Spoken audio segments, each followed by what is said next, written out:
The EU proposed measures on Wednesday to reduce its dependency on China. It's focusing on 6 areas, including raw materials, pharmaceutical ingredients, and semiconductors. NTD's Patrick Hayden takes a look. The European Union has a new plan to cut its dependency on Chinese and other foreign suppliers.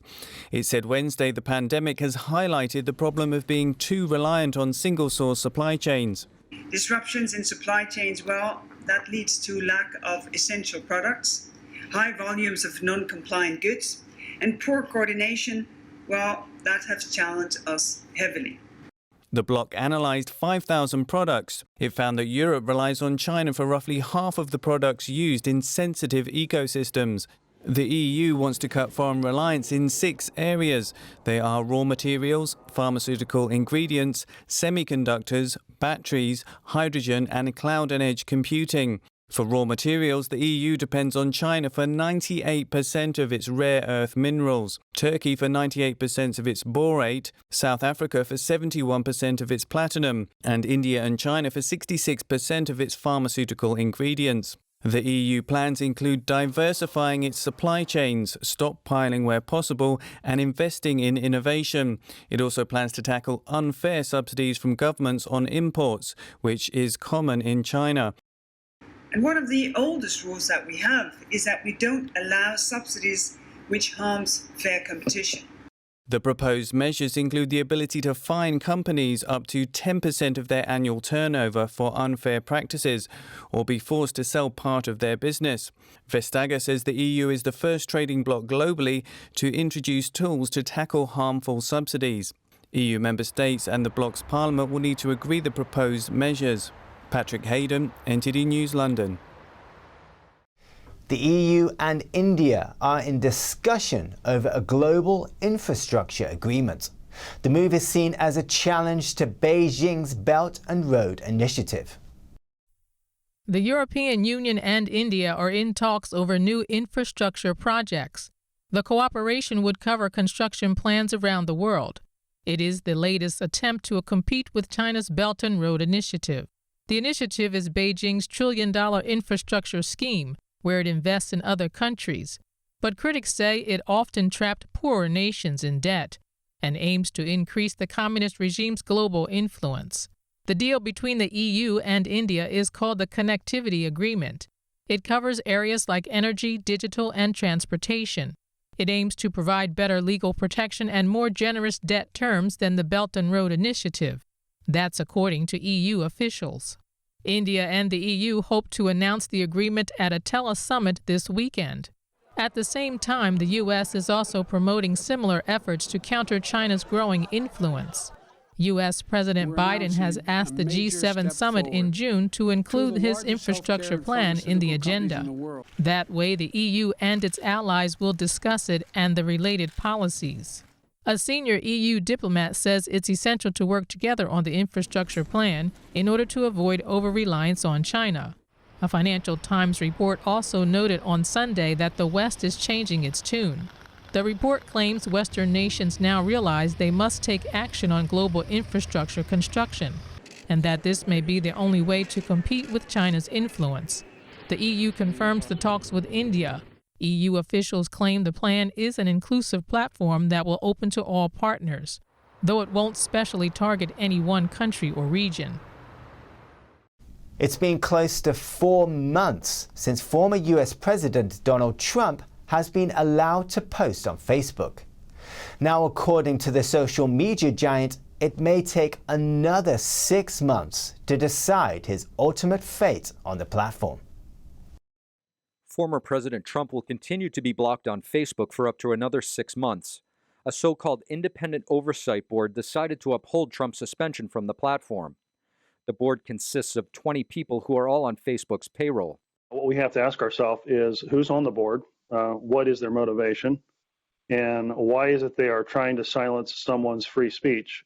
There is some doubt as to whether this quasi-independent body is truly independent, as it is packed with powerful progressives and Democrats, including the former editor-in-chief of The Guardian, who is also part of leftist George Soros's Open Society project. The former president just announced that he will be communicating directly to the world using his own platform in a blog-style format called From the Desk of Donald J. Trump. The former president made a statement through his own channel on the Facebook decision and said in part, "These corrupt social media companies must pay a political price and must never again be allowed to destroy and decimate our electoral process." Doug Wade, CEO of social media platform Pure Social, says that Facebook using this oversight board is more of a cover. He says it's not necessary to put on such a spectacle. Well, I think their basic policies are pretty clear. They seem to be overriding those policies to make exceptions, and that's the problem right now, which really isn't just Facebook. It's the other big tech platforms as well, YouTube and Twitter. The oversight board did slightly push back against Facebook, saying that the company should review their decision and justify a proportionate response, implying that a permanent ban against the former president may be neither justified nor proportionate. Steve Lance, NTD News, Washington, D.C. Over in the US, the defense lawyer for former police officer Derek Chauvin is asking for a new trial on multiple grounds, including jury misconduct. Chauvin was convicted in April of George Floyd's murder. NTD's Christina Kim has that story. Attorney Eric Nelson filed a request to a Minnesota court Tuesday, arguing that Chauvin should be granted a new trial. The former officer was found guilty of second-degree and third-degree murder, as well as second-degree manslaughter for the death of George Floyd. Nelson argues Chauvin was not granted a fair trial, and this violated his constitutional rights. He says the conviction was tainted by misconduct from the prosecution and the jury, that there were errors of law at trial, and that the verdict was contrary to law. He alleges a number of issues impacted the outcome of the trial. For example, the court refused to move the trial out of Minnesota, where Floyd died, even though Nelson argued concerns of a tainted jury pool. He also mentions the jury was not isolated during the trial, and they were exposed to the extreme publicity surrounding the case. There was a lot of media attention surrounding the trial. Notably, Representative Maxine Waters flew to Minnesota to participate in a protest where she urged people to get more confrontational. But juror number 52, Brandon Mitchell, has since done public interviews and claims the jury didn't know anything about that. Nelson says the verdict should be impeached because the jury committed misconduct, felt threatened or intimidated, felt race-based pressure, and or failed to follow the instructions during deliberations. The request comes days after prosecutors filed a legal brief arguing that Chauvin should be given a higher sentence due to a series of what they say are aggravating factors. Under Minnesota law, Chauvin faces a maximum of 40 years in prison. Christina Kim, NTD News. Public schools in New York City have renamed Columbus Day. The annual holiday is now called Italian Heritage Day, Indigenous Peoples Day. NTD's Ariane Pasta has more on this. New York City public schools aren't celebrating Columbus Day anymore, but they will still take the day off. But instead of celebrating Columbus Day, they will from now on celebrate Indigenous Peoples Day and Italian Heritage Day.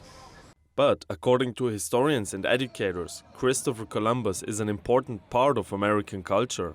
We should honor him as we have in the past. We should honor him in the future. He is a pivotal figure. He also represents all the great qualities of a man of his time, someone who sought to spread the word of Christianity, who was an explorer, who was adventurous, who was curious, who was persistent, and he rose from very humble roots to do that. So he's sort of the prototype of the American. The City Department of Education made the decision to get rid of Columbus Day without consulting other city officials. This process wasn't handled right. I certainly didn't hear about the change, nor did the chancellor. And city officials weren't the only ones who were left out of the decision-making. Public of New York certainly ought to be able to speak loudly to defend Columbus, to simply have any input in the process whatsoever. The floor was removed in the 19th century by architects to get a view of the passageways underneath. Doing so revealed a network of hatches, hoists and machinery used to bring men and animals up to the floor of the nearly 2,000-year-old Colosseum. The $22 million sustainable construction project will largely restore the structure to its previous condition and allow those ancient machines to work again. Some of the slats of wood used in the new floor will rotate to allow light to pass to the underground portions. The new stage will be used to host cultural events. The project will also install a system to collect rainwater used to supply the bathrooms in the monument. Construction is scheduled to be completed in 2023. London's Victoria and Albert Museum today unveils a revamped gallery of Raphael's work. It comes about 2 weeks before the museum opens its doors for the first time this year. Shut under lockdown, the doors of the Victoria and Albert Museum open again on the 19th of May.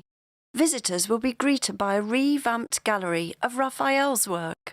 The refurbished room was unveiled on the 6th of May to mark 500 years since the Italian Renaissance master's death. The 7 large tapestry designs are known as the Raphael cartoons.